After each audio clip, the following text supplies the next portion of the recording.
Shalom, Brajá, bienvenidos y bienvenidas al estudio del Daf Yomi. Un segundo, perdón. Hoy, Bezrat Hashem, vamos a estudiar la página 50. Esto que nos quiere decir que estamos a 6 días del Siyum, que ya estamos sacando el anuncio. Bezrat Hashem, el próximo miércoles por la noche estaremos haciendo el Siyum de Masejet Sukkah. Hoy comenzamos el último de los capítulos y con ello estaremos concluyendo esta Masejet. Así que, bueno, el próximo jueves estaremos comenzando Masejet Beitzá Bezrat Hashem. Vamos a hacer el Siyum aquí en el Bet Midrash, después de la Tefilá de Arbit, y por supuesto para aquellas personas que nos siguen desde fuera, lo pondremos por Zoom para que lo puedan seguir en directo o en diferido en la grabación. Muy bien, entonces comenzamos gracias. Comenzamos compartiendo aquí la página. Bien. Y estamos viendo, comenzamos entonces al final de la página 49, que es donde nos quedamos ayer. Vamos a traer de vuelta el texto de la Mishnah. La Mishnah que estábamos estudiando nos hablaba del Nisuj Hamaim, del hecho de verter el agua durante la fiesta de Sukkot sobre el altar. Y nos dijo la Mishnah, perdón, que Maseu Behol, Kach Maseu Beshabbat. Igual que se hacía en la semana, se hacía en Shabbat. ¿Cuál era la única diferencia?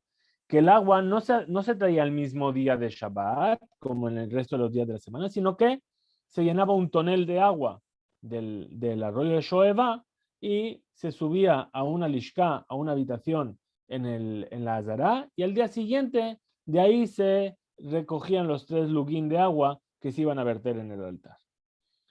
Entonces nos dice que Maseu Behol, Vemai. Dijimos que no, perdón, la particularidad que nos dice la Mishnah es que no se debía poner el agua que se subía del arroyo en un keli sharet, es decir, un utensilio del Bet HaMikdash. Tenía que ser un utensilio que no tuviese santidad para que no santificase el agua que iba a haber dentro. Dice, Vemai, ¿por qué? Pregunta la Gemara. Nidne bimkudeshet, pongámoslo en un utensilio que tiene santidad. ¿Cuál es el problema? Amar Zeiri, dijo Zeiri, Kasabar, en Shiur Lamaim. Ujle Sharet, Mekadeshin Shelo Midat. Dice, aquí tenemos un problema. ¿Cuál es el problema? ¿Por qué dijeron que no tiene que ser un utensilio santificado? Porque, dice, seguramente el sabio de nuestra Mishnah piensa, es de la opinión, que no hay una cantidad para cuánta agua hay que traer en ese tonel. Y además, dice, es de la opinión también, que los utensilios del Bet HaMikdash santifican su contenido incluso sin querer. Es decir, por el simple hecho de poner algo dentro de un utensilio del Bet HaMikdash, automáticamente adquiere santidad. Entonces, ¿qué pasaría? Dice la Gemara, Veimaite bim kudeshet, ipsilu lehu belina. Es decir, si yo lo dejase en un utensilio que está santificado, le va a transmitir santidad a ese agua, y ese agua, igual que algo que tiene santidad, se puede invalidar por el hecho de pernoctar destapado. Es decir, si yo dejase el agua como está y no es un utensilio santificado, el agua no quiere santidad, ese agua no pasa nada, yo al día siguiente puedo coger y tomar en un utensilio, ahora sí santificado, agua para verter sobre el altar. Pero si ya se santificó el día anterior, en el momento en el que pasa ese día, perdió su santidad y entonces se volvió inválido. Ahora, Hizquiyá Amar dijo Hizquiyá que le sharet emekadeshin el amidat. Dice, no, los utensilios del Bet HaMikdash no santifican más que si yo pongo la intención, yo tengo la voluntad de que ese utensilio santifique su contenido. Entonces, ¿por qué no se hace con un utensilio santificado del Bet HaMikdash que se subía al agua? Dice, Ugezerá Shema Yomru, le da Adnitkachu. ¿Para qué? Pues es un decreto rabínico. No vaya a ser que la gente diga que a propósito santificaron el agua y a pesar de eso pasó la noche y la están utilizando al día siguiente. Amar Rabbi Yanai, Amar Rabbi Zera, esta es otra opinión. Afilu tema yeshiur lamaim. Incluso que me vengas a decir que la cantidad que hay que verter en el altar está limitada, hay un shiur, hay una cantidad que hay que verter. Ujle sharet emer kedeshin el amidat. Y que los utensilios del Bet HaMikdash no santifican su contenido más que si yo quiero que sean santificados. Gezerá Shema Yomru, entonces no se hace así de todas formas. ¿Por qué? Porque no vaya a ser que la gente diga el Kiddush Yadayim V'Raglayim Milá, es decir, que esa agua fue rellenada con otra finalidad, que es el lavado de las manos y de los pies de los Kohanim. Ahora, dijo la Mishnah, por último, Nishpeja o Nidgalta. ¿Qué pasó si ese agua se vertió o se quedó descubierta toda la noche? Dice, Vemay. Perdón, si se quedó así, queda invalidada ese agua. Dice, ¿y por qué? Vemay. Le de Bimsanenet. Dice, ¿sabes qué? Pasémosla por un filtro. Dijimos que el problema de que se quedó destapada toda la noche es que era muy abundante y era algo común que las serpientes viniesen a buscar esos barriles de agua, de vino, etcétera, y reposasen en ellos, y a veces van a soltar dentro veneno. Bien, dijimos que para el tema de la cantidad de agua es un problema. ¿Por qué? Porque si ya se mezcló el agua con el veneno, yo voy a sacar 3 lugin, pero no son 3 lugin de agua plenamente. Aunque sea un 0,00001% de veneno, ya no son 3 lugin enteros. Entonces, dice, bueno, ¿cuál es el problema? Que lo pasen por un filtro, es decir, cojo el agua, cojo la jarra de las 3 lugin, le pongo un paño por encima y vierto el agua, y el paño va a filtrar, y si hubiese algún tipo de veneno, no va a pasar. Entonces dice así la Gemara, Lema Magnitin de lo que Rabbi Nehemia. Vamos a decir que nuestra Mishnah no sigue la opinión de Rabbi Nehemia. De Tanya, como se enseñó en una verita, Mesanenet yeshbo mishum gilui. Es decir, algo que está filtrado, aún así sospechamos por el tema de que estuvo descubierto. Amar Rabbi Nehemia, dijo Rabbi Nehemia, Emata, ¿y cuándo es esto? Bisman sheatachtona megula. Es decir, cuando la parte de abajo quedó destapada, la que está abajo, está el de arriba y está el de abajo, en un mesanén, en un filtro. Aval bisman sheatachtona mejusa, pero si la de abajo está tapada, aval pisha eliona megula, a pesar que la de arriba está descubierta, emba mishungilui. Ahí no hay problema de que estuvo descubierto. ¿Por qué? Eres nahash, perdón, porque el veneno de la serpiente, domelis fog, es como una esponja. Zaf veomed bimkomo, flota sobre el lugar en el que está. Por último dice la Gemara, filutema Rabbi Nehemia, incluso si me quieres decir que sí que sigue la opinión de Rabbi Nehemia, emar de amar Rabbi Nehemia lehediot. Eso que dijo Rabbi Nehemia, de que el filtro, eso va a estar flotando y no hay ningún problema porque yo lo puedo filtrar. Eso fue dicho solamente para algo que es ediot, es decir, algo que es común. Sí, Abal de Gaboa, pero algo que va a ir para Kadosh Baruj Hu, para el Bet HaMikdash. Mi amar, ¿acaso dijo así Rabbi Nehemia? Velet le Rabbi Nehemia. Dice, no, eso no puede ser según la opinión de Rabbi Nehemia, porque Rabbi Nehemia trae el versículo que dice, Akribe una lepejateja, ayirceja o ayisapaneja marashem sebakot. Dice, si tú vinieses a traer a tu jefe, a tu ministro, si a tu gobernante, algo como esto, ¿acaso él lo aceptaría? Así dice Hashem. ¿Qué quiere decir? Que cuando se venía a traer algo para el Bet HaMikdash no tenía que ser algo que no fuese ni siquiera apto para una persona, tenía que ser algo de calidad y en una forma de mostrar kabod a Kadosh Baruj Hu. Adran alach lulav be'arabá, adran alach lulav be'arabá, adran alach lulav be'arabá. Volveremos a ti capítulo lulav y arabá beli neder. Con esto comenzamos Bezrat Hashem, el quinto y el último capítulo de Sha'at Tova U'Mutzlechet, que comienza aquí, que nos va a hablar principalmente sobre el concepto de Simcha Bet HaShoevá, Simcha Bet HaShoevá, es decir, la alegría que había en el Bet HaMikdash durante la fiesta de Sukkot, y de algunas otras leyes que tienen que ver con el Bet HaMikdash.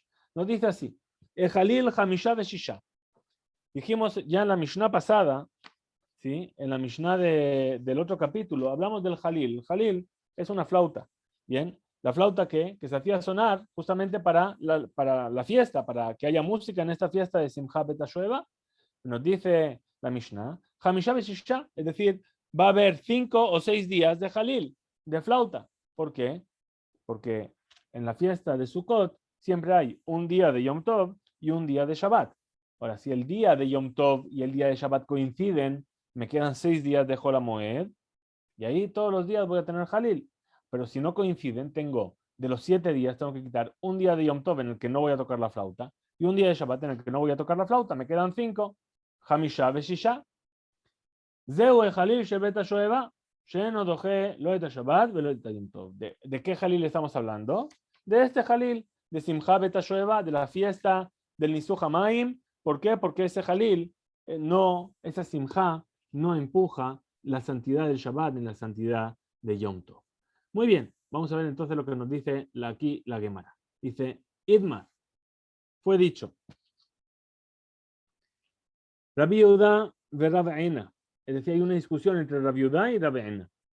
Hatane, uno enseñó la Mishnah diciendo Shoeva, es decir, Simcha Beta Shoeva, de la absorción del agua. No es la absorción, es uno que Shoev es la absorción. Es cuando se está abrevando agua. ¿Bien? Shoeva. Vejatane Hashuva. Y el otro enseñó Simcha Bet Hashuva, no Shoeva. Lo enseñó con Hashuva como algo importante. Amar Marzutra dijo Marzutra. Man de Tane Shoeva Lod Mishtabesh. Aquel que enseñó la versión que dijo Shoeva no se equivocó. Uman de Tane Hashuva lo Mishtanesh. Y aquel que enseñó Hashuva, importante, tampoco se equivocó. ¿Por qué? Man de Tane Shoeva lo Mishtabesh Dichtiv Ushavtem Maim Besazón. ¿Por qué no se equivocó el que dijo Shoeva de abrevar?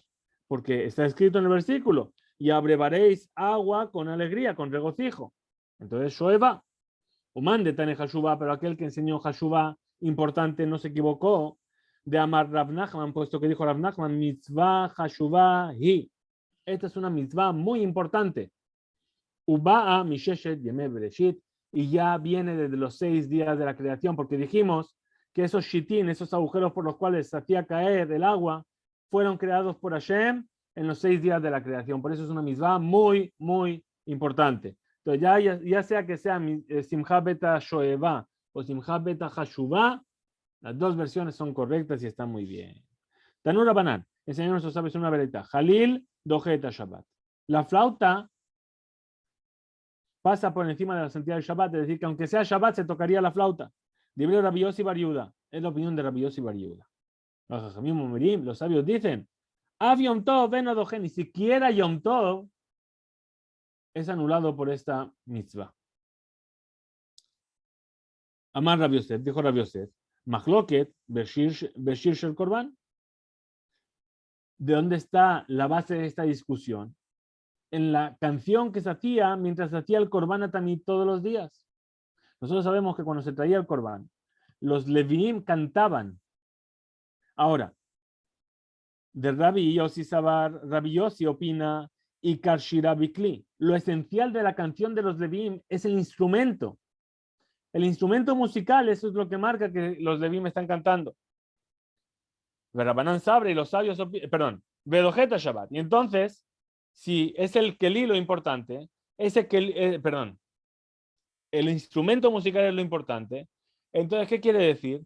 Que el instrumento forma parte de la abodá, forma parte del servicio divino. Porque yo, para que se cumpla la mitzvah de que los Levim canten mientras se hace el Korban Tamid, que es la abodá, que es el servicio divino, necesito un instrumento musical. Entonces, el instrumento en sí forma parte de la abodá, y el instrumento, entonces, Dojeta Shabbat, pasa por encima de la santidad del Shabbat. Pero Rabbanan Sabri y los sabios opinan, y Kar Shira Bepe, no, lo esencial en la canción es la voz, es que los Levim canten. Velav Abodahi. Y entonces el instrumento musical, perdón, no forma parte de la boda, ven a Dojeta Shabbat, y no pasa por encima del Shabbat. Abal, Shir Shel Shoeva. Ahora, la canción, lo que se cantaba en Simcha Beta Shoeva, aquí en Sukkot, Dibre Akol, Simcha hi, para todo el mundo, están todos de acuerdo que en realidad es solamente un motivo, es por la alegría que se cantaba y se hacía sonar música, ven a Dojeta Shabbat, y no pasa por la santidad del Shabbat. ¿Por qué? Porque no forma parte de la boda, es solamente Simcha, es para demostrar que estábamos rebosantes de alegría. Amar Rabbi Yosef, dijo Rabbi Yosef, Menah Hamina, Dibha Plige. Dice, vamos a pensar que aquí es donde está la discusión. De Tania, como se enseñó en una vereitá, que le sharet shasan sheletz, un utensilio del Bet HaMikdash que se hizo de madera, Rabbi Posel, Rabbi lo invalida, de Rabbi Yossi Bar Yehuda Makshir, y Rabbi Yossi Bar Yehuda lo autoriza.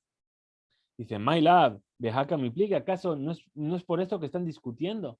La misma discusión que tenemos sobre los utensilios, si, de los instrumentos musicales, si empujan el Shabbat o no. ¿Acaso no es la misma discusión aquí? Por el tema de si pueden ser hechos de madera o no pueden ser hechos de madera. ¿Por qué? Dice, Man de Makshir Sabar, aquel que permite un instrumento de madera, que dice, y Kashira Bekli, lo esencial de la canción de los Levim es el instrumento musical. Veyalfenan me abuba de Moshe, y lo aprende de la flauta de Moshe. Moshe había hecho una flauta, un oboe, una flauta travesera, lo que queramos, ¿sí? Un instrumento musical de viento, pero de madera, que tenía un sonido muy suave y muy especial. ¿Sí? Pero estaba hecho de madera. Humán de Pasel y aquel que lo invalida el instrumento de madera, porque Sabar y Kashira BP, lo esencial del cántico de los Levim, es lo que ellos sacan por la boca, no el instrumento. Velo y Alfena me abuba de Moshe. Y ellos no lo aprenden de la flauta de Moshe.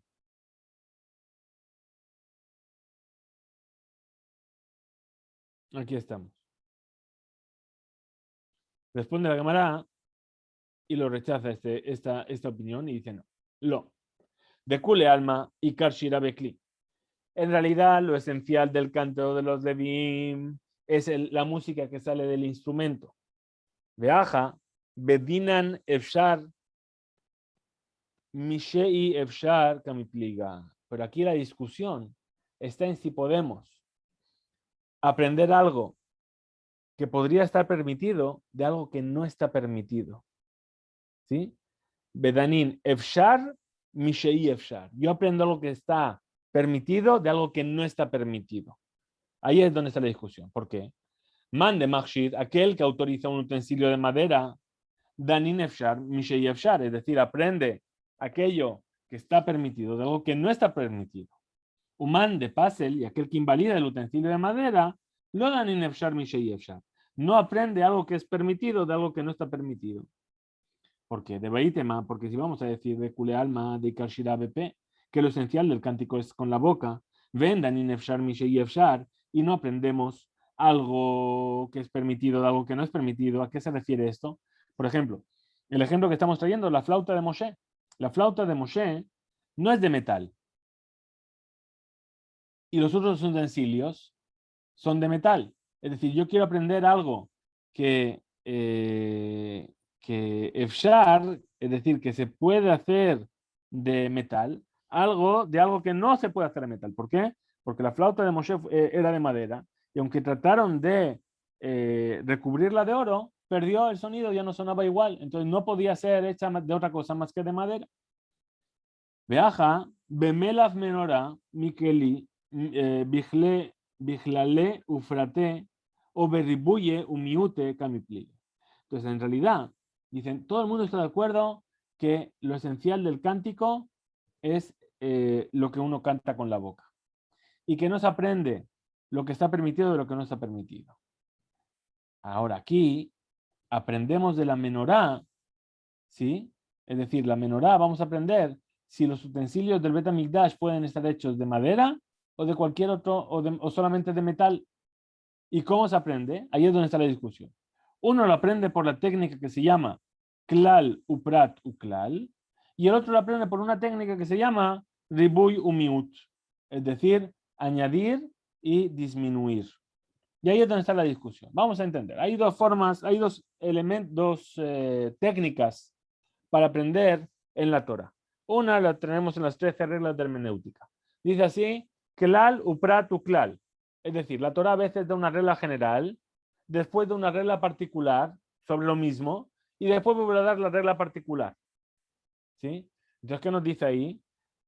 Eatadanela que en perat. Es decir, la regla va a quedar como algo parecido a lo que es el perat, a lo particular. Hay otra regla para estudiar en la Torah que se llama ribuy miut, es decir, la Torah riba, viene a añadir, a incluir todo. Después, miet, reduce, excluye, y después vuelve a añadir. Ahí, ¿cómo funciona eso? Cuando disminuye, lo que hace es disminuir lo mínimo posible. Es decir, todo queda incluido, pero algo excluye. ¿Qué es lo que excluye? Lo más simple. Entonces vamos a ver cómo se aplica esto en la menora.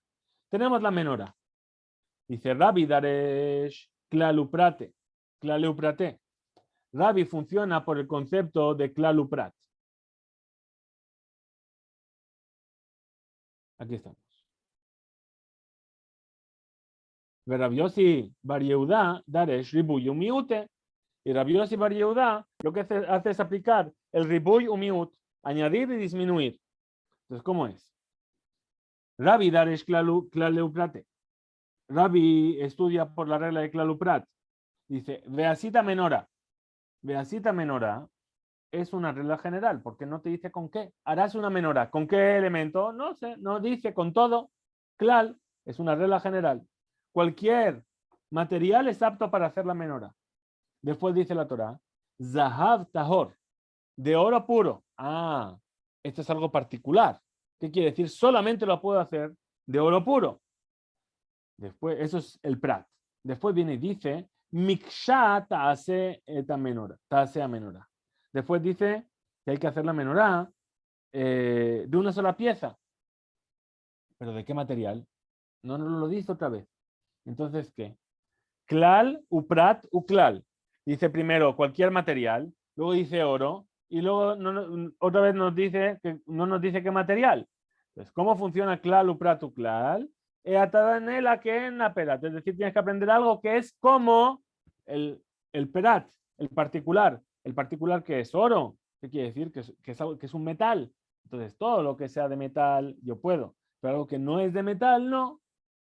Por eso, un keli sharet, un keli, un utensilio del Bet HaMikdash que está hecho de madera, no es válido porque lo aprendo de la menorá. Muy bien. Ahora, dijimos, Rabbi Yosef Bar Yehuda, dar ribuy umiute. Rabbi Yosef Bar Yehuda aprende por ribuy umiut. ¿Cómo funciona? Veasita menorat. Harás una menorá. Riba, ¿qué quiere decir? Harás una menorá con qué? Con cualquier utensilio, con cualquier material, perdón. ¿Sí? Zahab tahor miet. Ah, no viene a excluir, porque dice solamente con oro. Bien. Y después vuelve a decir, mikshata sea menorá. De una sola pieza harás la menorá. Ahí vuelve a incluir. ¿Qué es lo que incluye? Ribuy, todo. Y vuelve a incluir todo. Ah, pero a fin de cuentas, algo tiene que haber reducido. Riba miet, riba, riba akol. Mai rabe, rabe colmile. ¿Qué es lo que añadió? Todo tipo de materiales. Ahora, mai miet, ¿qué es lo que vino a excluir cuando sí que excluyó? Porque dijimos que añadió y excluyó y volvió a añadir. Algo tiene que quedar fuera. ¿Qué es lo que tiene que quedar fuera? Dijimos, lo más simple, lo más básico. ¿Cuál es el material más básico? El barro. Miet shel jerez vino a excluir que se puede utilizar jerez, es decir, barro para hacer la menorá, pero la madera no la excluyó. Por eso, nuestra discusión de si un utensilio del Bet HaMikdash puede estar hecho de madera o no, también es la misma discusión que aprendemos de esta discusión entre Rabbi Yossi y Rabbi Yossi Bar Yehuda. Amar Raspapa, dijo Raspapa, que Tanae. En realidad, esta discusión que tenemos aquí es como una misma discusión que hay entre otros Tanaim que Bezrat Hashem estudiaremos en la clase de mañana. Muchas gracias a todos. Hasta aquí llega nuestro estudio de hoy.